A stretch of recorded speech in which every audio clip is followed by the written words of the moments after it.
दोस्तों देखिए हम लोग यहाँ शूटिंग करने आए थे मतलब यहाँ गंगा जी के किनारे। देखिए 3 लोग थे। आप हमारे शॉर्ट में और हमारे और वीडियो हमारे चैनल को ओपन करके देखिए। हम यहाँ बहुत सारा वीडियो बनाए हैं, आप जाके देखिए। कम से कम 100-200 वीडियो बनाए हैं हमारे यहाँ। देखिए 3 लोग थे। 3 लोग। ये देखिए मेरी वाइफ भी है, वो जा रही है, और ये मेरा छोटा भाई है। दोस्तों मेरा वीडियो कैसा लग रहा है आप लोग कमेंट में ज़रूर बताएं। जी या क्या था ये? क्या एक दीजिए, अच्छा रहा है। ये देखो पका हम खट्टा रहा है। एक और हेलो दोस्तों, ये देखो पका पका दोस्त नहीं खाएंगे। पका हमें ये दे। बहुत मज़ा आ रहा है। देखिए यहाँ दूर तक कोई भी आदमी नहीं दिखाई दे रहे हैं।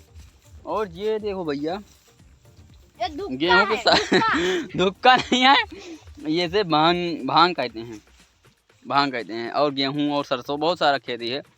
देखिए और देखो इसको धुक्का वाले को, ये धुक्का यहाँ खा रहा है। धुक्का नहीं है, शहतूत है। वाह शहतूत है। नहीं से हम तो धुक्का ही जानते हैं। धुक्का नहीं है, शहतूत है।